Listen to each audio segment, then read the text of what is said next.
Hello everybody, my name is EK and welcome back to the channel. Now, I have done a video very similar to this one last year in January, and it is now May in 2022, and a lot of things have actually changed. So what I want to talk about today is once again talk about the current state of Guild Wars 2 and the things I'm particularly excited about, because honestly, so much has changed since last year. Not even stuff that's in the game, but just the way the company aim at and the communication by them has changed. So I'm just going to list through a couple of things that I find very interesting. They're in no particular order, and I haven't written a script for this, so it's just going to be me rambling about these things. So first of all, we have xpac number 4 being confirmed. This is obviously the big one. xpac number 4 was announced about a month after the release of the third xpac, which is very exciting. The reason for that being that they have never announced an xpac this soon. Usually we have to wait at least about a year, sometimes a lot longer than that, before they even talk about the next expansion, because they've always gone back and forth between wanting to do expansions and then not wanting to do expansions, and then, you know, Living Worlds being their expansion, which, you know, I think it's all fine, but they keep flip-flopping back and forth, and I think it's good that they have announced this early, so that we know what to expect. We'll probably have Season 6, and then potentially we'll be moving into xpac number 4. Now the next one is DirectX 11 is still being worked on. It is performing very well. I haven't had crashes in months, I think, and it's leaving beta soon, which means that it will also be automatically enabled for every new player. And I think this is very important because obviously as a veteran of this game, I will be going through the settings and trying to fine-tune my settings and trying to make sure everything runs as well as it possibly can, and I will know where pretty much all the settings are. And I'm also the kind of player, when I join a new game, I'll try and do the same thing. But a lot of people aren't as tech-savvy or even as interested in doing that in the first place, and they'll go into a game, they'll just, you know, automatically assign settings if they even go into the settings at all, and they'll be running with bad settings and they'll have a bad performance, and then potentially it will be a quit moment for them because they'll realize that their game is running at 24 FPS for the first hour of gameplay or something. So I think it's very good that DirectX 11 is going to be enabled for new players when they launch the game initially. And they can obviously change it back if for some reason they have to, but I couldn't see any reason except for maybe having an extremely old GPU that doesn't really support DirectX 11, but, you know, I don't even know what GPU is even on the market that doesn't support it. So, you know, that's probably a very, very fringe case. So that's very important. I'm still hoping that they do a lot of changes in the settings, where their graphic settings are changed, you know, changing the post-processing into multiple different settings, changing potentially shaders to like character shaders and you know, world shaders, because there's some weird stuff with reflections on armor sets, and, you know, there's still a lot of stuff they could do, and I'm still hoping that somewhere down the line in the next year or 2 years they will look into that, especially once their DirectX 11 is, you know, fully out and they want to work with more interesting graphical features. But we'll have to see about that.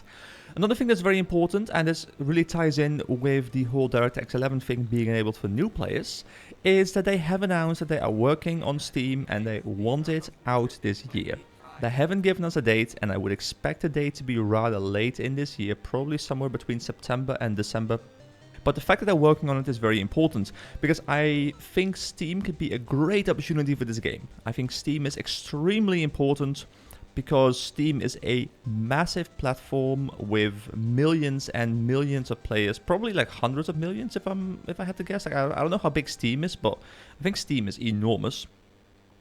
So the fact that they're going to launch there is both very amazing to me, because I want this game to have a resurgence, a little bit similar to, I guess, what Final Fantasy did when they kind of rebooted, but also very scary, because you can only launch on Steam once, and the devs know this, and there are a lot of things in especially the early game of Guild Wars 2 that can drive people away. There's the paywall for the Living World stuff that people don't know about because they bought all the expansions. Now they expect to be able to go in there, and, you know, they'll not be able to go everywhere because they need to buy separate content. But yes, it's in the store, but yes, you can't really grind for it with base content too efficiently. You'll have to spend a lot of time in silver wastes.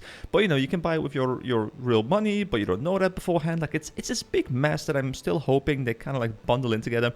In my preferred worlds, you know, obviously I understand that from a monetary point of view it might not be very feasible because the company needs to make more money. But in my preferred world, Season 1 and 2 are base game.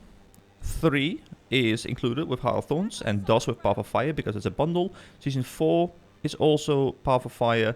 And then I guess maybe IBS could be included with EOD. But, personally, I would put that in with Path of Fire as well. And then put stuff that is post-EOD in with EOD. That would make most sense to me.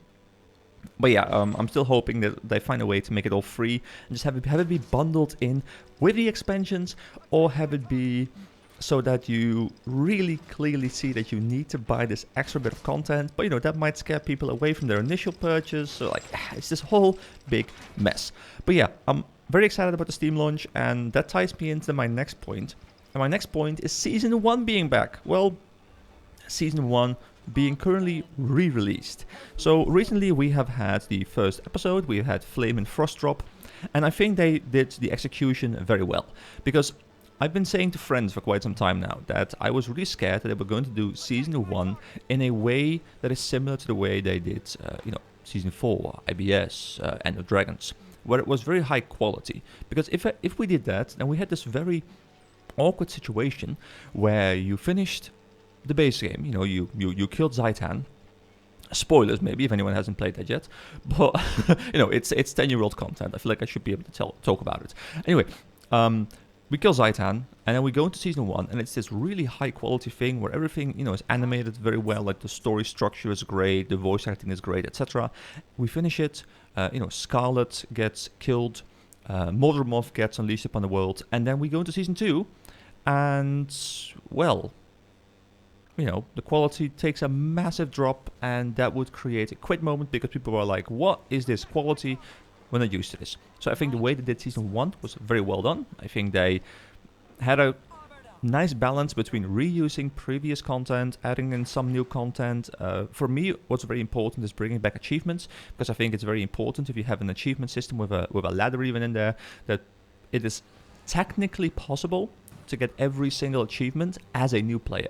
Now, obviously, because it's a very long journey, you probably won't get there, but having it be at least possible, I think is extremely important.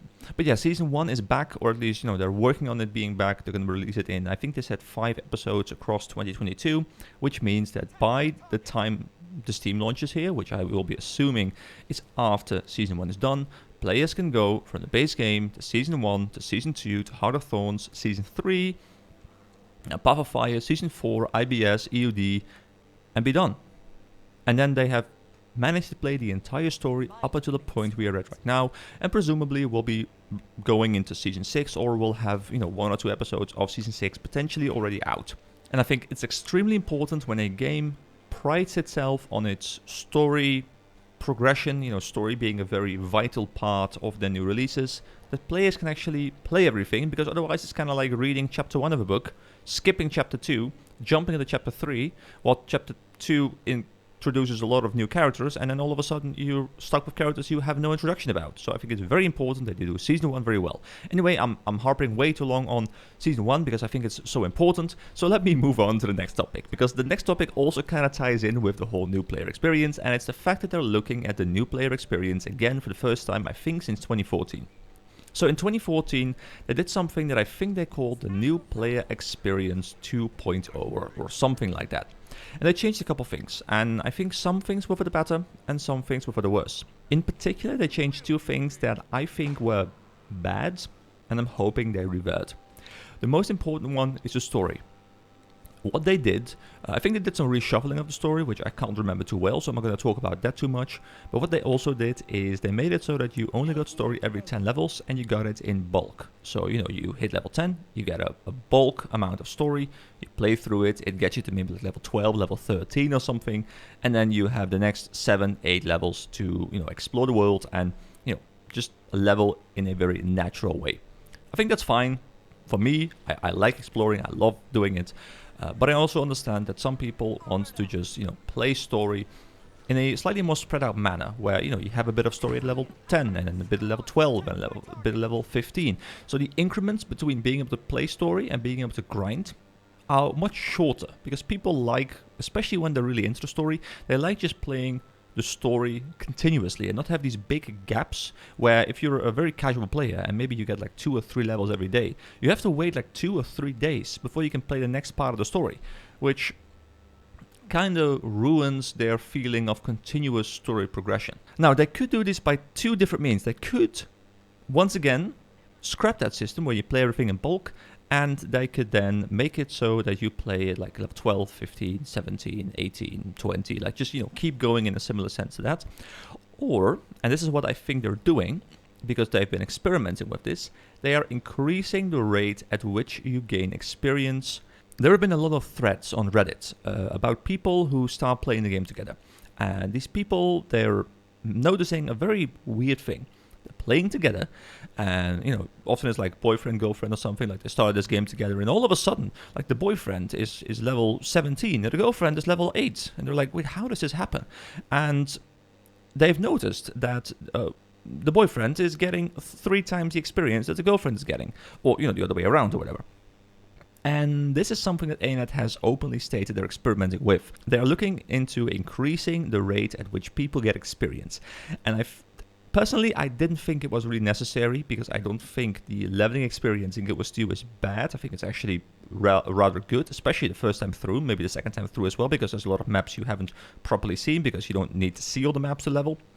But I also understand that I want to get people to level 80, because that's where all their new content is. Like literally every single thing they have ever released is level 80 content. Or, maybe there's some fringe content that I can't remember, but pretty much every single thing is level 80 content, and I can imagine them wanting to get people to level 80 very quickly, while not having them all use the boost, because at least there'll still be a leveling experience that is teaching people something about, how the game works. So what I think they could do is they could combine these ideas. They could have the leveling experience be a little bit quicker, so you get more levels quicker, but you also make it so that the story is more fragmented again, where you get a little bit, at individual levels. Because this means that you can potentially progress through the entirety of the story while only playing story or doing a very little bit of side content.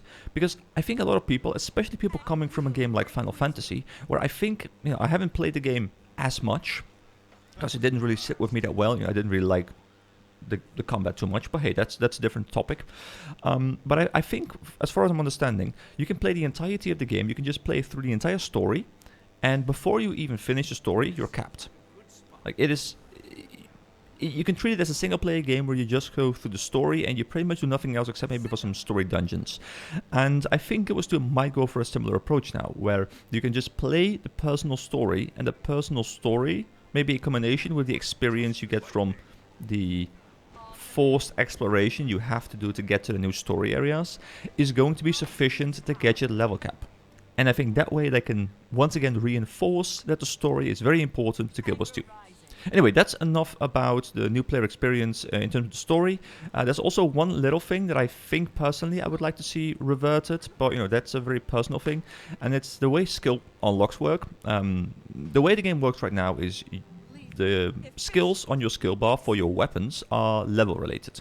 So this means, at level 1 you have a skill, at level 3 or something you unlock skill number 2, and then at level 7 you unlock skill number 3. I don't even know these numbers because it's been so long since I properly leveled, but there's a certain level for every skill slot. But it also means that, if you've played Elementalist with Staff, for example, and you have all the skills unlocked, and then you swap to a different weapon, then you also have all of those unlocked immediately, because you have matched the level, because the level is the same on every single weapon. Now, what I like them to do, and this was the way it was initially structured, is you have to kind of train every weapon. So, let me use the Staff Elementalist example again. So you start on Staff Ellie, which is a bit weird because I think you start with Dagger, but a lot of people seem to like Staff, so they want to swap to a Staff because they want to be this long-range mage. Bit weird in Guild Wars 2, but hey, I'll take it. So you play Staff Ellie, which personally I did a lot when I started, and you use your skills normally, you kill mobs, and as you kill mobs, there's like this little bar on your skills. Like your skills are grayed out, you can see them but they're grayed out, I think, and this little bar that's, coloring them in is filling up. And by the time you've used the weapon enough, and I think it just counts kills with said weapon, you unlock the next skill. And it doesn't take very long. This isn't an hour-long grind or something. I think it took like I don't know, like 20, 30 minutes to unlock all 5 skills. So it's nothing too bad. But you just unlock the skills as you use the weapon. And this allows a very nice progression into the weapon where you kind of learn to use the skills one by one. It's not a long-term progression where it takes you many hours, so you're stuck with like 1 or 2 skills for hours on end. No, but it does allow you to kind of easily move into the weapon, and then when you swap to a different weapon, once again you only have the auto attack. And I guess maybe they felt some people didn't like this too much, but I really liked the idea of slowly unlocking that weapon. And by slowly, I mean like 20-30 minutes tops. I think it might have been quicker even if you're like, you know, if you're properly geared and you're chain killing a lot. But I like the idea of having a bit of progression there. And I think I would like them to revert that change, but you know, that's enough because I could rant on about these kind of changes for so long and it would be its own individual video. So let me move on to the next one. So we have strikes in the endgame now, and ANET has kind of been notorious for flip-flopping and abandoning the endgame content. We haven't had a new Freckle in a while, same as in my last video. We haven't had a new raid in a while, same as in my last video. We have had new strikes, and I was kind of scared that these strikes would kind of die very quickly after the xpac. So first of all, the fact that they're there in the xpac on launch is promising, because I don't think we've ever had endgame content release with the xpac. I think raids came in after Heart of Thorns, didn't they? I can't remember for sure. I feel like the first raid was after Heart of Thorns, but maybe I'm misremembering. Anyway, Path of Fire didn't bring any endgame content with it, and End of Dragons has done so, and have already announced that Season 1 is going to also include a strike. This makes me fully believe that the season following End of Dragons, which I'll just call Season 6, is also going to include strikes. So this means ANET, for the first time in a long ass time, feels like they haven't abandoned a concept. I think their concept works very well. You know, as much as it sucks to say, but you know, if they want to take strikes and continue developing those and abandon raids in favor of them, I guess I'll take it, provided they have sufficient strikes coming into the game. I would like to see one at least every single season, preferably 2 or 3. But you know, maybe I'm asking a bit much there. But yeah, I'm really happy to see that they haven't yet abandoned them. And please, ANET, please don't abandon them. Please do rework the rewards a little bit. But that's a topic I won't dive into in this video, because this video will turn into an hour-long video where I'll rant about rewards for a very long time. So let me just contain myself for a little bit. But yeah, the fact that they're still being developed gives me a lot of hope.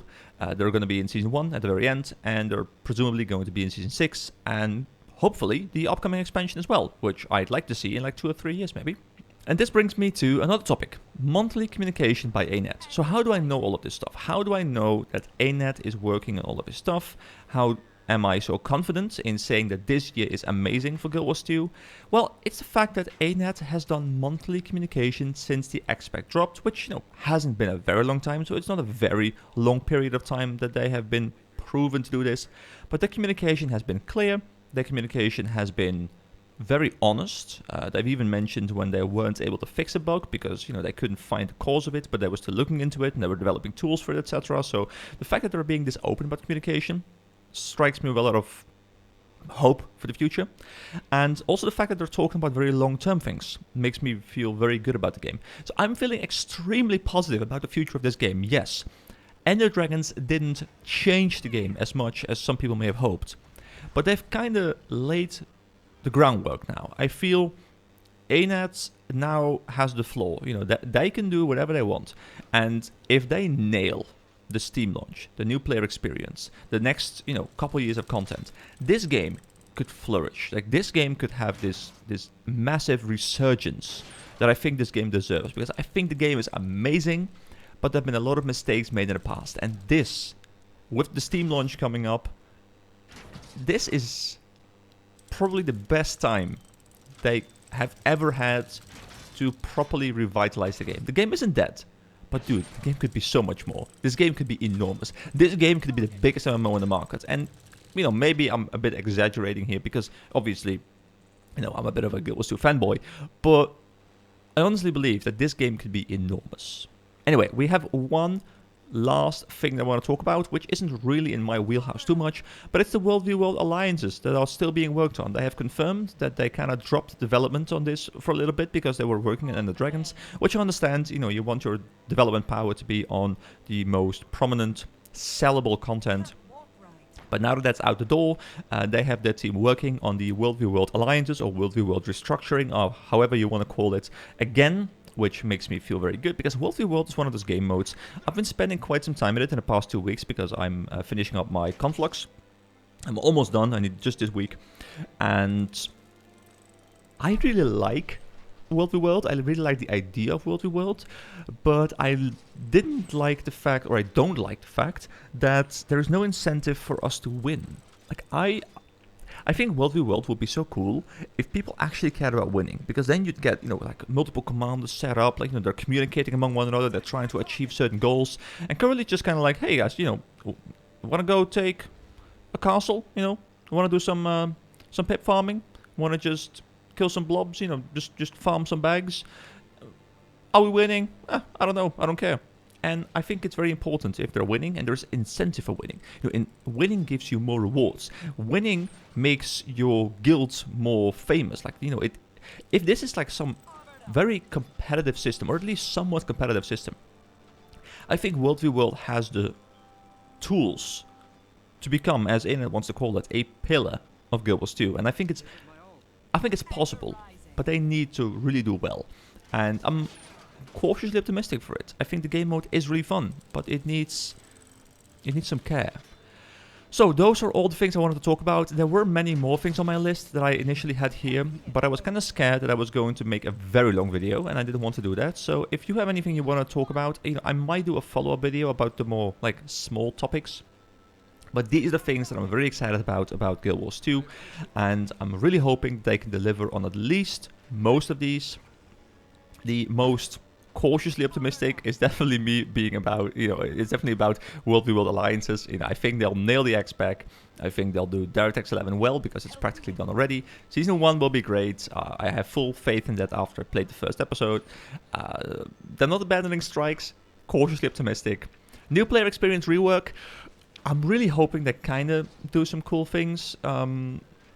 Maybe work dungeons back in there a little bit more. I'm kind of scared that maybe they'll do too little. Like they'll not want to go for big changes, which is not a big problem, but you know, I could do a whole video about how I want the new player experience to work again. But I think Wooden Potatoes did that already, so you know, I don't want to copy his work, so go watch his video. And you know, multi-communication, Anet, please keep it up. So we have a lot of stuff to talk about. We have a lot of stuff to be extremely excited about in this year. And I'm really hoping I've managed to convey a little bit of my excitement about that. So now let me see how I'm going to edit this video down, because I've honestly not done any scripting for this, and I've just been talking out of my ass for 25 minutes now. So thank you very much for watching. Have a nice day, guys. And yeah, I'll see you around. I'm really hoping that next year I can do a video where I'm kind of referencing this video, and I'm going to be like, they nailed this, they nailed this, they nailed this. We're on Steam. It's extremely positive, or overwhelmingly positive, which probably won't be the case. But hey, it's going to be very positive, and you know, the game has grown a lot, and I'm so excited for the future. Like, please, please, Anet, please allow me to make that video. Please. All right, guys, I'll see you around.